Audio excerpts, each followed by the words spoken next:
கர்த்தராகிய இயேசு கிறிஸ்துவின் பரிசுத்த நாமத்திற்கு மகிமை உண்டாவதாக. ரோமர் 8:28. அஞ்சியும் அவருடைய தீர்மானத்தின்படி அழைக்கப்பட்டவர்களாய் தேவனிடத்தில் அன்பு கூறுகிறவர்களுக்கு சகலமும் நன்மைக்கு ஏதுவாக நடக்கிறது என்று அறிந்திருக்கிறோம். ஏன் என் வாழ்க்கையில ஒரு நன்மையும் நடக்க மாட்டேங்குது, ஏன் எந்த ஒரு நல்ல காரியமும் என் வாழ்க்கையில வாய்க்க மாட்டேங்குது என்று கவலையா இருக்கிறீங்களா? இன்றைக்கு உங்ககிட்டதான் ஏசப்பா பேசுறாரு. தேவனிடத்தில் அன்பு கூறுகிறவர்களுக்கு சகலமும் நன்மைக்கு எதுவாக நடக்கும் என்று எழுதி இருக்குது. அப்போ யாருக்கெல்லாம் நன்மைக்கு எதுவா நடக்கும்? யாரு தேவனிடத்துல அன்பு கூறுகிறாங்களோ அவங்களுக்கு சகலமும் நன்மைக்கு எதுவாக நடக்கும். அப்போ நம்ம தேவன் மேல அன்பு வைத்திருக்கிறோமா? இப்போ ஒரு சிலர் உங்க மனசுல நினைப்பீங்க, நான் ஏசப்பாவை தான் அதிகமா நேசிக்கிறேன், அவரை தான் எனக்கு ரொம்ப பிடிக்கும் என்று எல்லாம் நினைப்பீங்க.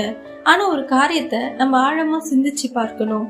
நமக்கு உண்மையா ஒருத்தரை பிடிக்குதுன்னா நம்ம என்ன செய்வோம்? அவங்க மனசு கோணாம நடப்போம், அவங்களுக்கு பிடிச்சதெல்லாம் செய்வோம், அவங்களுக்கு பிடிக்காத எதையும் நம்ம செய்ய மாட்டோம், அப்படிதானே?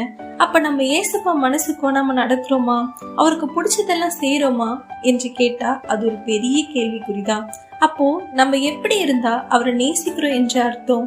அவரை உண்மையா அனுதினம் தேடி அவர் வார்த்தைகளுக்கு கீழ்ப்படிந்து அவருக்கு பிரியமா நடந்தோம்னா அவரை உண்மையா நேசிக்கிறோம் என்ற அர்த்தம்.